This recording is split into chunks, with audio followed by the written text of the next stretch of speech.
Leaders have to manage time. Now, we all have to manage time. I hear people say, I need more time. And I tell them that not even God can give them more time. The question is, what are you doing with it? Right? And leaders have to manage their time just like you do, just like anybody does. But they have certain ways that they can look at what they have to do and make decisions that based on that, and do a better job in bringing their daily priorities into line with their values and the benefits they get from their time. They waste less time than we do. Right?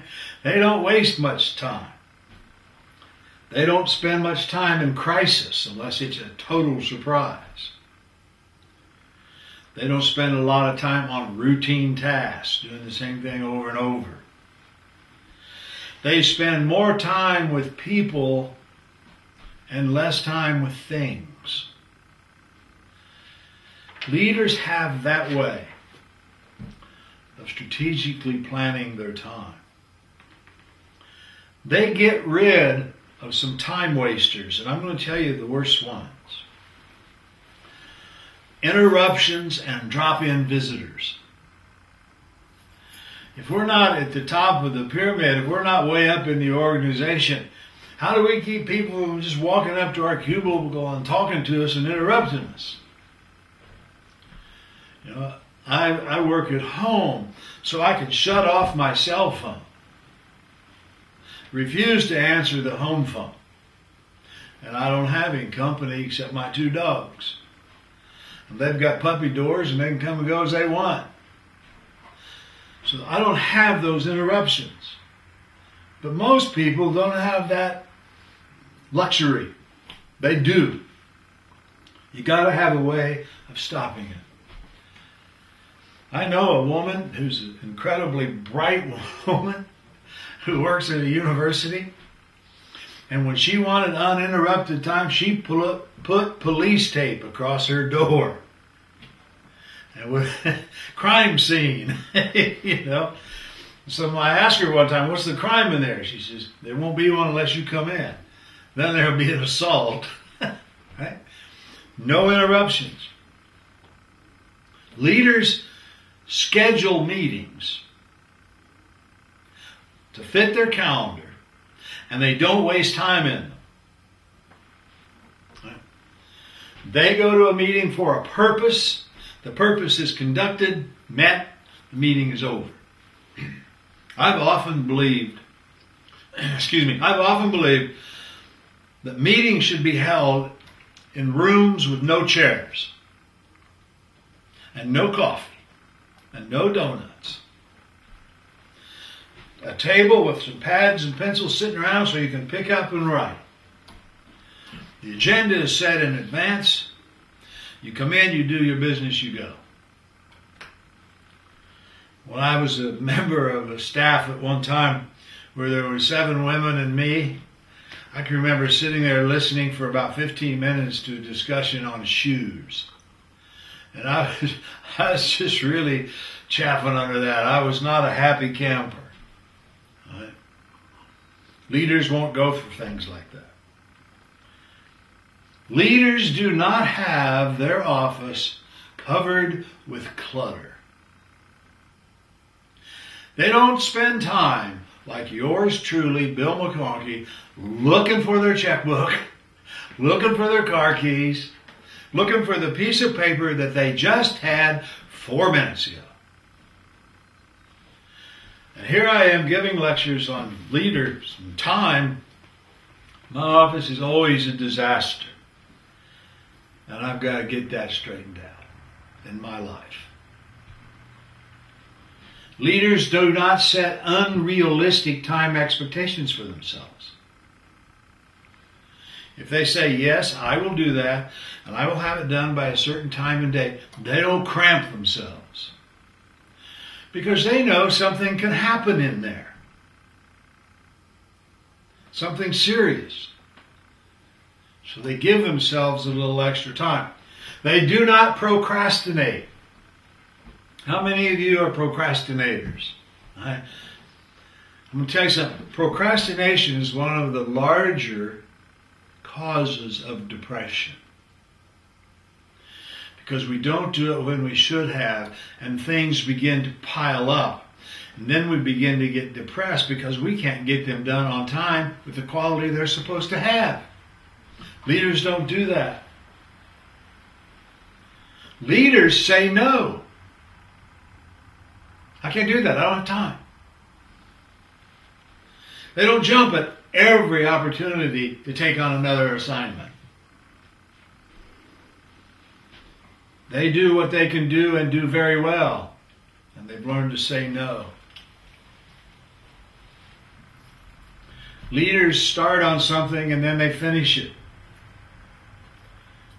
They don't constantly restart and restart and restart. They know that that slows things down. Leaders do not socialize unless it's for a purpose. During the work day, they don't sit around and just shoot the breeze unless it's for a purpose. And there is a purpose.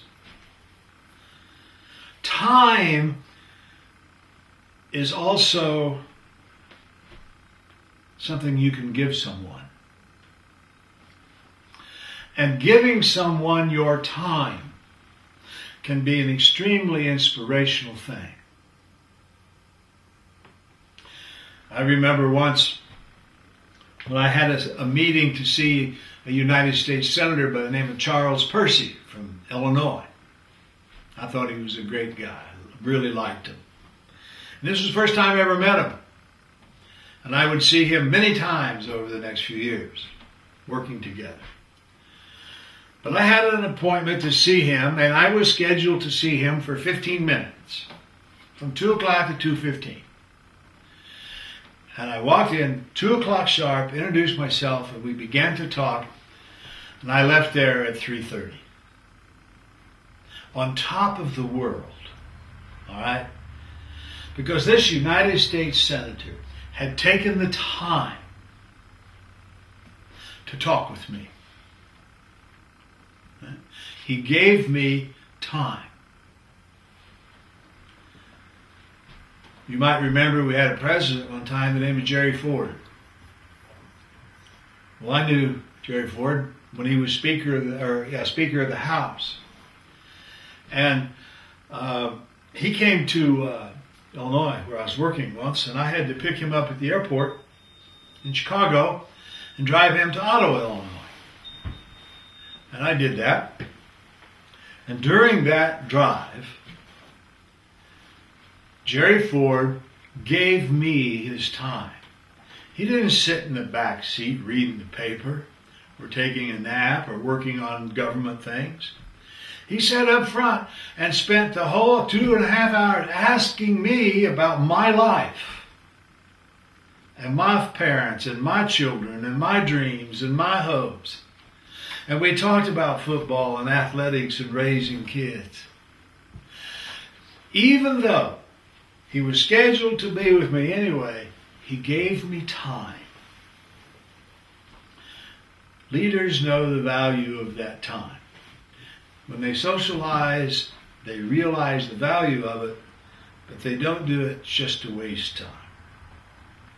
They have a focus. All right? Leaders create a master list that is portable. They can carry it with them. It's in their briefcase of what they have to get done. Now it's probably on their laptop, or it's in their pocket on a piece of paper. This is what I have to get done. Here's my calendar for the day. Here's my master list. At the top of the list are the things that have to be done first. We all need that. Right? We all need that. There are 4 kinds of activities that we face. One of them we will call urgent and important. It's urgent. We've got to do it now. And it's important. Examples of that. A crisis. All right? The house is on fire. Well, I better get out of here. Right?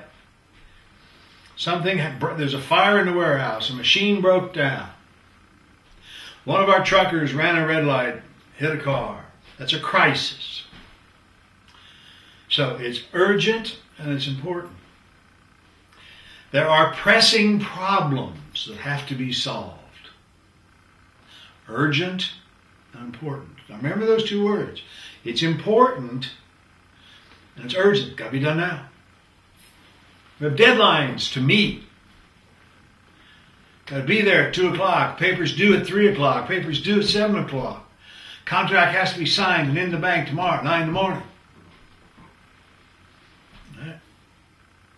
If I have to go to a meeting, it is when it is. And I wouldn't be gone if it wasn't important. So it's urgent and important. Now, are those the most important things that a leader does? Urgent and important? No. They're not. They have to be done. But that's not the way a leader wants to spend his time. A leader wants to spend his or her time working on important things that are not urgent. Preparing. Preventing. Planning. Value verification. Am I doing what I want to do because it's right? Is my company and organization doing the right things? The ethical, honorable, moral things? Building relationships. If there's one thing I can tell you about all of this, we are not hermits. And the most important thing we can all do is build a strong, close, warm, trusting, working relationship with other people. There is absolutely no mileage in making an enemy. And you'll learn that when you make a good friend, they'll be your good friend. They won't always get up in the middle of the night to help you. But when you make an enemy, they're thinking all the time about what they can do to bring you down. So before you pop off and tell somebody off, instead figure out a way how to make that a strong, warm, personable, long-lasting, working relationship. It's 100 times more important than telling somebody off. Leaders know in this quadrant of not urgent and important, they need some recreation. They need to play a game of golf. They need to go fishing. They need to take a vacation with their wife and kids. They know that. And so it's on the plan and they do it. Leaders know that it is important, but it's not urgent. But it's important that they plan how to give other people the power to do things, the power to make decisions, the power to improve their lives, and the power to improve the company. They think about that. It's not urgent, but it's very important that leaders keep learning. Right? And we've talked about that. They do not stop learning. And leaders also know that they have to produce. They know what their bottom line is. Now, I'm not talking necessarily corporate profit. It may be the quality of the people you hire. I think in the 21st century, the real mark of leadership will be the number of people that they hired and developed into the top quality people of the organization of the country. Right? How well did you develop your people? That's what leaders know. Now, there are also those things that come up that are urgent, but they're not important. Right? The mail. Some mail you get, they keep threatening to shut off Saturday mail delivery. I don't care. I don't go to the post office but a couple of days a week anyway. But a business doesn't operate that way. That's why a leader generally has somebody screening the mail and he's only getting what he has to get. Or she's only reading the important things. Some meetings are unnecessary and they don't go. They get up and walk out. Or they don't go at all. Some reports that they're required to do, it's just silly to get somebody else to do them. They delegate it. They're due, they're urgent, but they're not important. Now, what's at the bottom of the pile? Remember, we're using urgent and non-urgent. We're using important and not important. Well, there are those things in life that are neither. They're not urgent and they're not important. Busy work. Time wasters that we talked about. Television. Well, you talk about a waste. Although, I would have liked to have seen the ball game when Josh Hamilton hit 4 home runs and a double in one game. But, my wife likes the Lifetime channel. Oh my God, it's horrid. But these things are not urgent and they're not important. And you don't see leaders messing with them. Now there's a new one. It's relatively new, considering my age. The internet. When it first came out, I became a news junkie. I couldn't leave CNN and Google News alone. I was looking at it every 10, 20 minutes, seeing what's going on in the world. Well, I realized pretty soon I was wasting a lot of time. So when I want to know the news, I just look outside the window, and if I don't see a mushroom cloud, I figure everything's okay and I can just go on about my job. Right? Don't worry about it. And then Facebook and email came along. Whew. Facebook gets me because I have lots of friends and relatives. So I set myself little time sections. I can take a look at it for about 10 minutes in the morning, about 10 minutes at lunch, about 20, 30 minutes after dinner, bedtime. But that's it. I got to leave it alone. Or I just shoot my day. When we set our time, and leaders know this, they have to know that they have time for their physical and mental well-being. They have to have time for their intellectual development. They have to have time for their spiritual development and for their professional development and networking and reaching out. They have to worry about their financial condition, not only of their organization, but for their family. And that's got to be in their time management plan too. Those are in that second quadrant. Those things are very important. They're not always urgent. They're not always urgent, but they're very important. And leaders know that they require time. Now, one of the ways that leaders can get themselves more time is to delegate. Some of you will say, I don't have anybody to delegate to. And that might be the situation. But if you do, I really encourage you to delegate. Save time for you to do more important things. It'll give you time for self-development. It will inspire the people to whom you delegate, because when you delegate some of your work to someone else, you are saying to them, I trust you. I trust you to help me with my work. And that will lift their spirits whether they say so or not.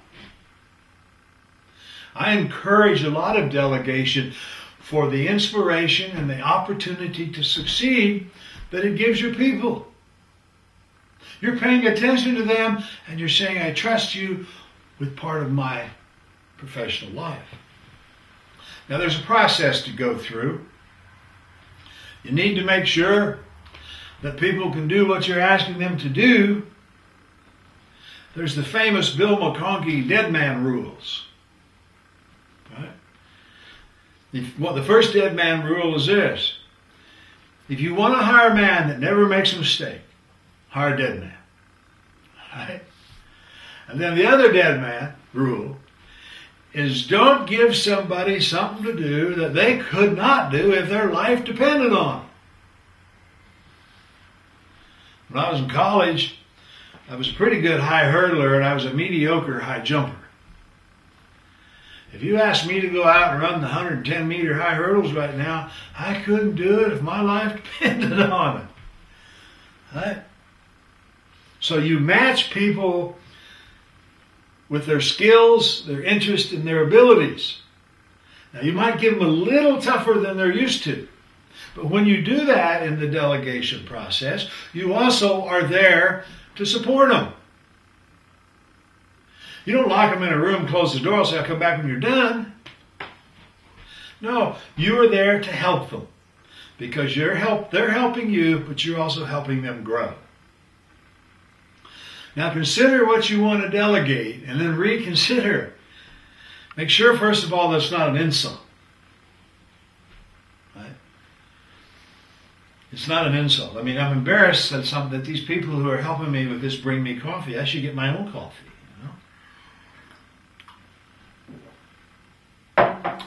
Delegate those things that should be delegated that helps both people. So consider it.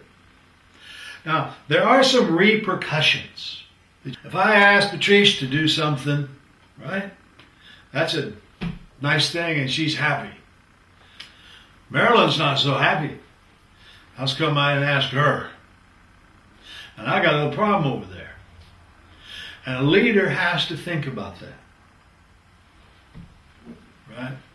You have to be prepared to communicate to those who you have a pretty good idea are a little touchy, to catch up on their work because you're going to have something for them to do. Right? Now, if you've got people there that you wouldn't delegate anything to for any reason, then why are they there? You either get them trained and up to speed, or find something where they're going to be a lot happier. When you delegate, make sure that we both understand exactly what is expected. Words mean different things to different people. ASAP is a useless term because as soon as possible for you may not be when I want it. We have clear expectations of what we want. There also has to be a clear understanding that either you or someone else is available to help if they need it, and please do not be embarrassed or afraid to ask. That has to be done. At the same time, you're delegating to someone because you trust them to do the work, so allow them some latitude and creativity. Then, there's more than one way to skin a cat, they used to say. I've never skinned a cat, but they used to say that. There's more than one way to skin a deer, I know that. And I can tell you there's really only one way to skin a moose, and that's the way it's laying, because it's too big to move around. But allow them some latitude to be creative and innovative as long as you are getting the project completed that you wanted completed with the quality you want when you wanted it. When it's finished, there needs to be a reward. Always a reward. The people you delegate to have got to have the authority to do it. If they have to go get equipment or something, they've got to have the authority to go get it. They've got to make sure they have the training necessary in their past to do what you want them to do. If they need some time to practice at it, let them have it. Put up a tracking system. And this is important in any delegation. Get yourself a whiteboard. Put up a tracking system of when, remember what I said about goals, objectives, milestones, and deadlines? But when you delegate, there's always a chart of objectives and milestones and deadlines, and then you can check and see if someone needs help. You need that because you're going to help this person help you. And the first time through, you may have to help more than you thought. You have to be available. And then you have to affirm those things that are done well. The things that aren't are just an opportunity to learn. As I've said before, people are not failures. A project may fail, but people aren't failures. People are people. And you're there to help. Now, one last thing about leaders and time. You must take time to restore your energy. A lot of us think we can just go and go and go and keep going at the same speed, but you can't. You have to restore your energy. And one of the ways to do that is planned social medicine. After work, with your friends, the things that bring you joy. With me, it's always been cooking a great big meal. Go to my kitchen. I have a commercial kitchen in my home. And go into my kitchen and to prepare great appetizers, huge salad, 4 or 5 course dinner, and dessert for my friends. And make sure it all comes out at exactly the right time and temperature and everything's done right. And my friends, we sit around the table. I used to drink a lot of Guinness and we'd laugh and carry on. Now we just laugh and carry on and they drink a lot of Guinness. Right? Social medicine. Find joy in your social medicine. And find joy in what you do. There's a famous poem of Robert Service. It's not the gold, it's finding the gold. Right? About the gold miners in Alaska. It wasn't the gold that made him happy, it was finding it. And we've got to find that joy in what we do. We have to learn to play and laugh. We've got to remember our spiritual side. Keep learning, think deeper and harder. And finally, help other people. You'll be happy your entire life if you concentrate on serving others. And leaders know that.